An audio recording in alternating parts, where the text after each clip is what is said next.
जाता था। 108 नंबर दी ambulance, 102 number महिलाओं के लिए दी। गरीब लोगों की FIR दर्ज नहीं होती थी। बड़े रुतबेदार लोग अपने लोगों को छुटा लेते थे। बदमाशों की सिफारिश होती थी।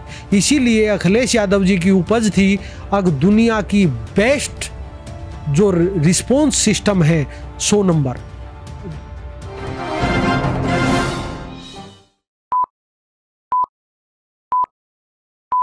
नमस्कार, मेरा नाम है उत्कर्ष गुप्ता और आप मेरे साथ देख रहे हैं crime week news. Crime week में आपका बहुत बहुत स्वागत है। साक्षात्कार के इस खास एपिसोड के दौरान हम आ चुके हैं बड़ौत में, जहां हम सपा के प्रत्याशी से बातचीत करने की कोशिश करेंगे। हमारे साथ मौजूद हैं सुखिंदर पहलवान जी। इनसे बातचीत करेंगे, सपा के बारे में बातचीत होगी, वर्तमान की राजनीति पर बातचीत होगी और 2022 के चुनावों में क्या कुछ लगता है, क्या कुछ उम्मीदें हैं, क्योंकि जिस तरीके से चुनावी मौसम बना हुआ है, सियासी गर्मियाँ जो है वो लगातार तेज होती जा रही हैं। इसी बीच बातचीत करने की कोशिश करेंगे। आपका बहुत बहुत स्वागत है, हमारे साथ जुड़ने के लिए आपका बहुत बहुत धन्यवाद। सबसे पहले मैं राजनीति पर जाऊं, उससे पहले मैं आपके निजी जीवन के बारे में थोड़ा सा अपने दर्शकों को बतलाना चाहूँगा कि आप थोड़ा सा अपने निजी जीवन के बारे में बता दें किस तरीके से, क्योंकि आप एक पहलवान रहे हैं। आपने अपने करियर की शुरुआत जो है बतौर पहलवान की थी, तो उसमें आपने एकदम से राजनीति मोड़ ले लेने का क्या आपका ये डिसीजन रहा, उसके बारे में थोड़ा सा बता दीजिए। सब प्रथम तो आपका वेलकम बागपत जनपद में बड़ौत में स्वागत है आपकी टीम का। और मैं रेसलर रहा हूँ और 10-11 साल की एज से रेसलिंग शुरू कर दी थी। गांव में पैदा हुआ, किसान के घर में, और पिताजी की और हमारे जो दादा थे उनकी इच्छा थी, क्योंकि हमारे दादा भी रेसलर रहे हैं, लेकिन वो उतने बड़े लेवल के नहीं थे। थोड़ी बहुत उन्होंने कसरत, वैसे तो आम आदमी पहले आज से 40-50 साल पहले हर आदमी कसरत करता था जो गांव में पैदा होता था, तो उनकी इच्छा थी तो उन्होंने मुझे दिल्ली भेजा। और जो वो कर सकते थे गरीब किसान, तो उन्होंने पूरा सहयोग किया और उनकी दुआ और सहयोग के कारण ही मैं करीबन 40-45 देशों में देश का प्रतिनिधित्व किया।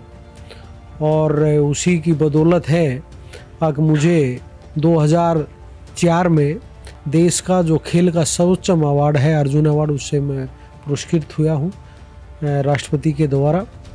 और 2011-12 में जो समाजवादी पार्टी के राष्ट्रीय अध्यक्ष हैं पूर्व मुख्यमंत्री अखिलेश यादव जी, वो मुझे राजनीति में लेके आए हैं। और मेरा कोई राजनीतिक बैकग्राउंड नहीं था, मेरे परिवार में, मेरी कोई रिश्तेदारी में कोई राजनीतिक व्यक्तित्व नहीं था, लेकिन अखिलेश जी की सादगी और अखिलेश जी का जो व्यवहार है और अखिलेश जी की जो सोच है, उसी के कारण मैं राजनीति में आ पाया हूँ। और 2017 में मैं बड़ौत विधानसभा से चुनाव लड़ा था और मुझे टाइम बहुत कम मिला, लेकिन उसके बावजूद भी, और देश में एक लहर दूसरे हिसाब की चली हुई थी, तो मुझे बहुत अच्छे लोगों ने आशीर्वाद दिया, प्यार दिया। हम जीत नहीं पाए, लेकिन लोगों का दिल जरूर जीता था। हाँ, मैं ये जानना चाहूँगा, क्योंकि बतौर एक खिलाड़ी बनने के बाद जो है हमारे देश में शुरू से ही प्रचलन रहा है कि उसको मतलब काफ़ी सराहना मिलती है, काफ़ी तमाम तरीके के एडवर्टाइजमेंट मिलते हैं और राजनीतिक पार्टियां भी लगातार चाहती हैं कि हमारे साथ जुड़ रहा है। तो ऐसा क्या हुआ, किसी और पार्टी से आपको ऑफ़र नहीं मिला, सिर्फ सपा का ही ऑफ़र आया या कुछ और भी हलचलें थी? नहीं, ऐसा नहीं है। वैसे तो हम जहाँ पैदा हुए हैं ये स्वर्गीय बाबा चौधरी चरण सिंह की कर्मभूमि है और उसी की विचारधारा पर चलने वाला जनपद है। और यहाँ दो चीज़ पैदा होती है, खेतों में गन्ना और घर में खिलाड़ी। और ऐसा नहीं था। और मैंने कहा कि मेरी आज से 16-17 साल पहले बाहर ही कहीं मुलाकात राष्ट्रीय अध्यक्ष अखिलेश यादव जी से हुई थी। उस टाइम वो सांसद थे और उनका जो व्यक्तित्व था वो बड़ा प्रभावित है और व्यवहार और जो उनकी सोच है उसी से मैं प्रभावित हुआ। और उन्होंने मुझे कहा कि अच्छे आदमियों को राजनीति में आना चाहिए, तो उसी वजह से मैं आया हूँ। और वैसे तो मैं बताया आपको, यहाँ जहाँ हम बैठे हैं और जहाँ मैं पैदा हुआ हूँ ये स्वर्गीय चौधरी चरण सिंह जी की कर्मभूमि है। और यहाँ ज़्यादातर अधिकांश 99% किसान जो है, गरीब किसान मजदूर, वो चौधरी चरण सिंह की विचारधारा को मानने वाला है। अच्छा, क्योंकि आपने किसानों की बात की है तो आरएलडी ने भी किसानों का बहुत अच्छा खासा समर्थन दिया था जब किसान आंदोलन हो रहा था, लेकिन कुछ ना कुछ कमियां जो है रह गई, जैसा कि सरकार ने बोला कि हम समझा नहीं पाए या किसानों को संतुष्ट नहीं कर पाए। तो इधर के क्षेत्र के लोगों के, किसानों का क्या कहना है? देखिए, ये एक राजनीतिक स्टंट है। और ये कहना, पहले कहते थे कि भाई ये कुछ किसान हैं जो कृषि कानून का विरोध कर रहे हैं, और फिर कहते हैं हम कुछ किसानों को समझा नहीं पाए। तो ये अपने आप में ही कन्फ्यूज हैं कि ये पहले गलत थे या बाद में सही है। ये दो चीज़ तो है, एक चीज़ तो ये है। दूसरी चीज़ ये है, अब आप ये बताइए, साल भर तक किसान दिल्ली के चारों तरफ सर्दी, गर्मी, बारिश, कोई मौसम ऐसा नहीं था जो उसने झेला ना हो। और जितना अपमान पिछले 1-1.5 साल में जो सत्ता में बैठी हुई हुकूमत है उसने जनता का किया है, कभी खालिस्तानी, कभी पाकिस्तानी, कभी उग्रवादी, कभी चाइना की फंडिंग, कभी पाकिस्तान की फंडिंग, जितना जलील कर सकते थे उतना किसानों को किया है। और हम तो सुनते आए हैं अपने पूर्वजों से, जो किसी हथियार से किसी को मार दे और उसका जख्म हो जाए, वो जख्म भर जाता है, बोल का जख्म नहीं भरता। और ये किसानों के, हमारे देश के किसानों की ये सभ्यता और संस्कृति रही है। जिन्होंने उनका अपमान किया, कभी किसानों ने माफ़ नहीं किया। और बड़ी बात आपने देखी होगी कि भाई लखीमपुर जो जघन, उससे घृणित अपराध नहीं हो सकता। आपने देखा होगा, अगर हम सुनते थे कि कभी जलियांवाला बाग हुआ था, हमारे दादा बताते थे, लेकिन हमने अपनी आंखों से देखा सत्ता में बैठे हुए क्रूर लोगों ने किसानों को कुचल के मार दिया, एक पत्रकार की जान ले ली। तो ऐसा हमने कभी मतलब सुनते थे कि अंग्रेज जब हुकूमत थी या भाई मुगल हुकूमत थी, उसने वो क्रूर राजा था, उसने ये फरमान सुना दिया था। लेकिन पहली बार हम देख रहे हैं, और आज ये साबित हो गया, गृह राज्य मंत्री का लड़का उसमें सोची समझी रणनीति के तहत, साजिश के तहत वे किसान रोध के मारे गए हैं। उसके बाद भी आज तक उसका पिता देश का गृह राज्य मंत्री है। तो इससे बड़ा दुर्भाग्य देश का क्या हो सकता है? अच्छा, 22 में जो सपा है और आरएलडी है, किन विचारों पर या किन मुद्दों पर जो है चुनाव लड़ने वाली है? किसानों के लिए क्या कुछ ला सकती है? क्या कुछ रणनीति बना रखी है सपा ने कि हम ये सारी पॉलिसीज 2022 में या चुनाव जीतने के बाद ये किसानों के लिए हम करेंगे? वो क्या है, उन पर प्रकाश डाल दीजिए। देखिए, ऐसा है, जहाँ तक राष्ट्रीय लोकदल और समाजवादी पार्टी का बात है, स्वर्गीय चौधरी चरण सिंह की ये दो शाखा, एक ही पेड़ की दो शाखाएं हैं, अलग अलग थी, इकट्ठी होगी। विचार एक है, सोच एक है।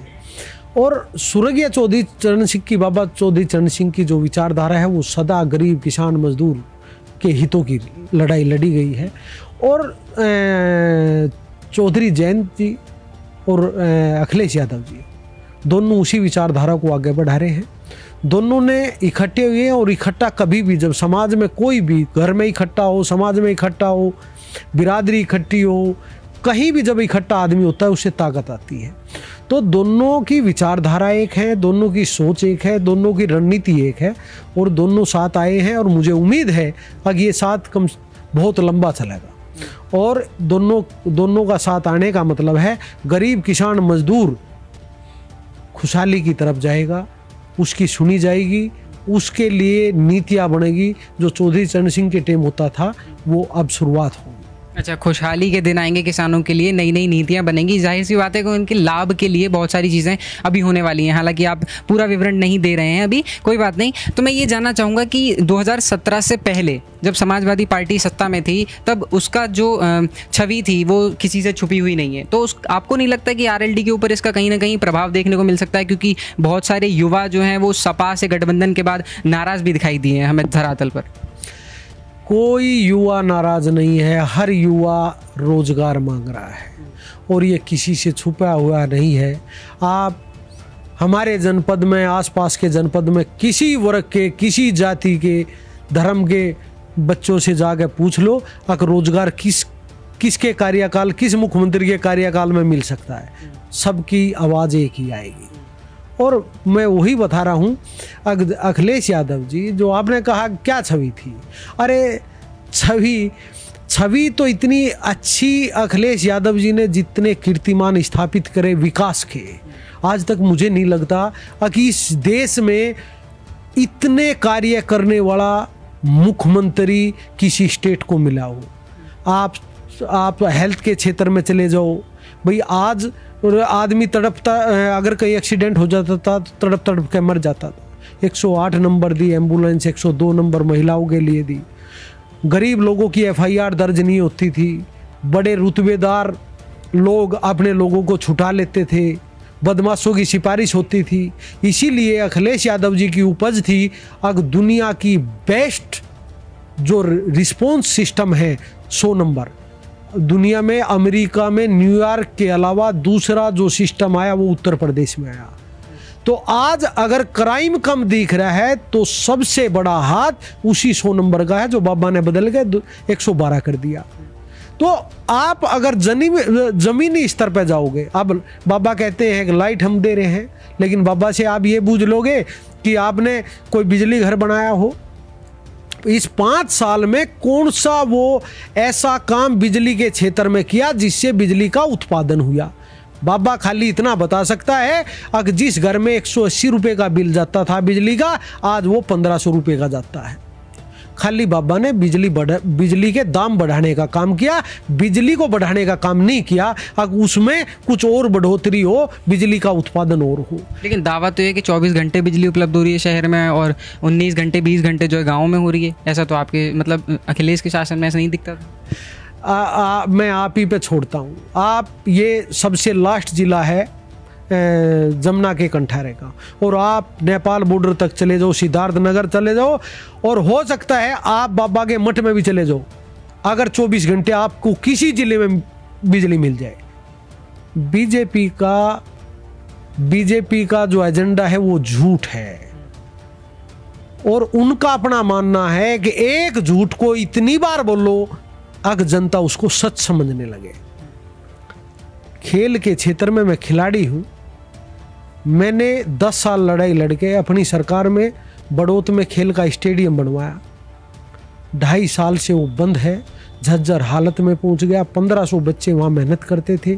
आज वहाँ 2-2.5 साल से ना कोई खिलाड़ी है, ना कोई कोच है, ना कोई देखने वाला है, और इतना बेहतरीन रेसलिंग का, शूटिंग का, कबड्डी का इतना बेहतरीन स्टेडियम बनवाया था, वो खंडर हो गया। एयर कंडीशन था, पूरा बर्बाद हो गया। लेकिन क्यों? क्योंकि उनकी इच्छा नहीं है। आज आपने देखा होगा, अभी मेरे एक यूनिवर्सिटी का, वो खेल यूनिवर्सिटी का शिलान्यास करके गए। 5 साल बाद उनको याद आई हाँ खेल के लिए भी कुछ किया जा सकता है, और वो भी शिलान्यास किया। अरे कोई किसी चीज का उद्घाटन तो करके दिखाते। 5 साल में जो आदमी किसी क्षेत्र में वो अपने काम का उद्घाटन नहीं कर पाया, उसे क्या अपेक्षा रखोगे? ये लोग नौजवानों को नशे की तरफ ले जाना चाहते हैं, और वो 2 तरह के नशे हैं, एक धर्म का और एक जो अमूमन लोग नशा करते हैं। ये उससे बाहर नहीं आने देना चाहते इस देश की नौजवान पीढ़ी को, अब उसका उसका भविष्य उज्जवल हो। आप ये देखिए इन्होंने नौजवानों के लिए क्या किया। नौजवानों को खाली इन्होंने अंधविश्वास में धकाया है। जिस दिन से ये आए, फर्जी राष्ट्रवाद, फर्जी धर्मवाद, इनके पास ना राष्ट्र है और ना धर्म है। धर्म और जाति की बात आपने छेड़ी दी है, तो मैं प्रश्न पूछ ही लेता हूँ कि अभी जो हो रहा है, जैसे कि सभी लोग अपने अपने दल बना करके और चाहते हैं कि हमारे दल का विधायक होना चाहिए, हमारे दल का प्रत्याशी बनना चाहिए, इस तरीके की राजनीति चल रही है, धर्मवाद की राजनीति चल रही है कि वो तो सिर्फ इन समुदाय के वोटों पर ही जो है सत्ता में आ सकते हैं, या हम इन्हीं को बनाना चाहते हैं, या हिंदू राष्ट्र बनाना चाहते हैं। इस पर आप क्या कहना चाहेंगे? धर्मवाद की और जातिवाद की जो राजनीति हो रही है, क्या इस लोकतांत्रिक देश में सही है? यही हमारे देश का सबसे बड़ा दुर्भाग्य है। जब बात होनी चाहिए चिकित्सा की, हेल्थ की, शिक्षा की, आज आप ये देखिए, इस धर्म को आप क्या कहोगे या कौन सी जाति कहोगे? पिछले 2.5 साल से स्कूल बंद है। बच्चों का भविष्य खत्म हो चुका है। बच्चों की पढ़ाई को लेकर क्या केंद्र सरकार या स्टेट सरकार ने कोई पॉलिसी ऐसी तैयार की जिससे जो बच्चों का भविष्य बर्बाद होने लग रहा है? वो तो कोरोना की वजह से हुआ था ना। कोरोना इसी देश में है या दुनिया में है? मैंने बताया मैं ज़्यादा पढ़ा लिखा नहीं हो सकता हूँ, मैं हो सकता हूँ 12वीं पास हूँ, BA पास हूँ, मेरे से ज़्यादा बड़े बड़े विद्वान लोग इस देश में हैं, लेकिन मैं 50 देशों में गया हूँ, मेरे लोग जानकार हैं, मैं फ़ोन पे बात करता हूँ। आप मुझे वो एक देश बताइए, एक कंट्री बताइए जिसमें 1 या 1.5 महीने से ज़्यादा किसी भी देश के स्कूल बंद हुए हो, एक देश बताइए।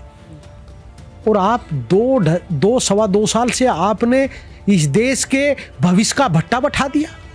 कोरोना तो पूरी दुनिया में है, अगर कोरोना है तो उसमें कैसे राहत दी जा सकती है, बच्चों को कैसे शिक्षा दी जा सकती है, रोड मैप तो केंद्र सरकार और राज्य सरकार को करना चाहिए था। क्या किया? खाली ये बता दिया मरो तुम, और बच्चों को ऑनलाइन शिक्षा को लिए मजबूर किया गया। और वो बड़ी साजिश थी। मैं एक बात और कहना चाहता हूं आपको, ये बड़ी साजिश थी। जिस गरीब घर में एक फोन था उसको 2-2 फोन और खरीदने पड़े। कंपनियों को फायदा दिया गया, उनको रिचार्ज किया गया नेट के लिए, कंपनियों को फायदा किया गया। और आज वे बच्चे फोन के चक्कर में इतने उनको एक तरह की ये कह लो आदत पड़ गई है, अब फोन के बिना बच्चा जी नहीं रहा। आज आप किसी भी गांव में चले जाओ, कम से कम 70% बच्चों के चश्मे लगने के हालात बन गए हैं। तो किधर जा रहा है देश? खाली मैंने बताया है आपको, लास्ट में घुमा फिरा के मंदिर, मस्जिद, धर्म, जाति, मजहब, इसी पे इनको ले जाना है, क्योंकि इनका रोजगार और इनको जो वोट मिलनी है वो इसी पे मिलनी है। और 2 गुजरात के बढ़िया हैं जो 2 पूरे देश पे कब्जा चाहते हैं। आज बीजेपी की गवर्नमेंट ना देश में है ना प्रदेश में है, उद्योगपतियों की सरकार है। अच्छा, तो कुल मिलाकर के जो हमारी बातचीत थी वो यहीं पर हम खत्म करने की कोशिश करेंगे, क्योंकि सवाल और जवाब तो चलते ही रहेंगे। ये बातचीत तो बहुत लंबी हो सकती है, क्योंकि मुद्दा ही ऐसा है राजनीति का, और इसका कोई अंत नहीं है। फिलहाल हमने इनसे बातचीत करने के बाद जाना कि सपा की सरकार जब 2022 में आएगी तो खेलों को लेकर के और युवाओं को और रोजगार को लेकर के खास काम किए जाने हैं। और कहीं ना कहीं इनका भी जो दावा है वो 350 से प्लस जीतने का ही दावा आपका रहेगा सपा का। देखो, जिताने वाली जनता है। और एक चीज मैं छोटी ही लास्ट में, टाइम आपका खत्म हो रहा है, मैं कहना चाहता हूँ, समाजवादी पार्टी की सरकार में खेल के क्षेत्र में वो इतिहास रचा गया, खेल के स्ट्रक्चर को लेकर हमारे देश में पूरे हर स्टेट में एक मात्र हरियाणा स्टेट थी जिसका सबसे बेस्ट खेल नीति थी। अखिलेश यादव जी ने 2015 में हरियाणा से बेस्ट खेल नीति बनाई। आज बाबा योगी उसमें 1% वृद्धि नहीं कर पाए। पहला स्टेट हरियाणा था अब जो लोकल लेवल पे अवार्डियों को पेंशन देता था, जो अर्जुन अवार्ड, पद्मश्री, राजीव गांधी खेल रत्न को दी जाती थी। अखिलेश जी ने वो 5,000 रुपये देते थे पेंशन, अखिलेश जी ने 20,000 लागू की पेंशन खिलाड़ियों की, और 50,000 रुपये यश भारती अवार्ड से सम्मानित जो खिलाड़ी थे उनको मिलते थे। बाबा ने आने के बाद वे 50,000 तो बंद कर दिए, 20,000 भी पता नहीं कैसे दे पा रहे हैं। तो ये किसी भी चीज पे नहीं बोल सकते, ये वे लोग हैं, ये छीनना जानते हैं, देना नहीं जानते। तो इस बार कितनी सीटें हैं सपा की और आरएलडी की? अखिलेश जी कहते हैं कि जो जनता में नाराजगी है उस हिसाब से ऐसा भी हो सकता है आरएलडी और समाजवादी पार्टी और ओम प्रकाश राजभर और जितने भी घटक दल हैं मिलकर ऐसा भी हो सकता है कि ये 400 जीत जाए। अच्छा, बहुत बड़ा दावा इनकी तरफ से देखने को मिला है। कुल मिलाकर के हमारी बातचीत को यहीं समाप्त करते हैं। कैमरा पर्सन मोहित गोस्वामी के साथ Utkarsh Gupta, crime week news, Baraut Baghpat.